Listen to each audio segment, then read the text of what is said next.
ഇശലിൻ്റെ birthday ആണെന്ന്, അതായത് ഫെബ്രുവരി 16-നാണ് ആളുടെ ബർത്ത്ഡേ. അപ്പോൾ ഇന്നത്തേക്ക് ആൾക്ക് 4 വയസ്സ് തികഞ്ഞിട്ടുണ്ട്. അംഗൻവാടിക്ക് ഒന്ന് പുലിവിൽ പോണത് ആൾക്ക് ഞാൻ മിഠായിയൊക്കെ വാങ്ങി വെച്ചിട്ടുണ്ട് അംഗൻവാടിത്തെ കുട്ടികൾക്ക് കൊടുക്കാൻ വേണ്ടിയിട്ട്. അപ്പോൾ അതും കൊണ്ടല്ലേ പോണത്, അതിൻ്റെ സന്തോഷത്തിലാണ് നല്ല പുലിവിൽ മാറ്റി പോകുന്നത്. ഓളുടെ ഡ്രസ്സ് തറവാട്ടത്തെ വീട്ടിലായിരുന്നു. എന്നിട്ട് ഞങ്ങൾ തറവാട്ടിൽ കൂടെ പോയിട്ട് അവിടുന്ന് ഡ്രസ്സൊക്കെ മാറ്റി ഫോട്ടോ ഒക്കെ എടുത്തിട്ടാണ് പിന്നെ അംഗൻവാടിക്ക് ആക്കി കൊടുത്തിട്ടുള്ളത്. ഓള് അംഗൻവാടിക്ക് പോയിട്ടാണ് ഞാൻ പിന്നെ കേക്കൊക്കെ ഓർഡർ ആക്കിയിട്ട് വരുത്തിയിട്ടുള്ളത്. അംഗൻവാടി വിട്ട് വന്നിട്ട് ആൾ കേക്കൊന്നും കണ്ടിട്ടുണ്ടായിരുന്നില്ല. ഞാൻ ഫ്രിഡ്ജിൽ വെച്ചിരിക്കുകയായിരുന്നു.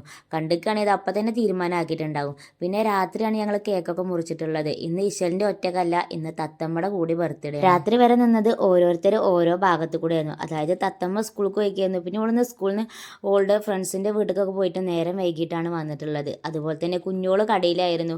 എല്ലാവരും പാടെ ഒത്തുകൂടിയപ്പോൾ അങ്ങനെ ടൈം ഒരുപാടായി. എന്നാൽ തന്നെ പിന്നെ എല്ലാവരും എത്തിയിട്ടൊന്നും ഇല്ല. പിന്നെ ഞങ്ങൾ എന്ത് വിചാരിച്ചു, എല്ലാവരും കാത്തു നിന്നാലേ കുട്ടികളൊക്കെ ഉറങ്ങും. അപ്പോൾ പിന്നെ എന്താ ഇല്ലോലിയും കൊണ്ട് ഞങ്ങൾ പിന്നെ അങ്ങനെ കേക്ക് മുറിച്ചു. അങ്ങനെ വലിയൊരു പരിപാടി അങ്ങനെയൊന്നുമില്ല കേട്ടോ, ഫുഡും കാര്യങ്ങളും ഒന്നുമില്ല.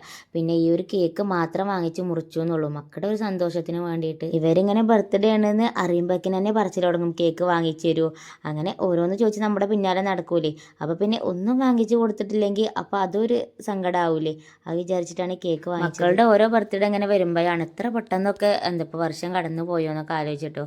കഴിഞ്ഞ ബർത്ത്ഡേ ഒക്കെ ഇപ്പം അടുത്ത് കഴിഞ്ഞ പോലെയൊക്കെ ഇങ്ങനെ തോന്നിപ്പോകും. പിന്നെ കേക്ക് അടിപൊളിയായിട്ടുണ്ടായിരുന്നു. നട്ട്സൊക്കെ ഇട്ടിട്ടുള്ള ഒരു കേക്കാണ്. കേക്കിൻ്റെ പേരൊന്നും എനിക്കറിയില്ല.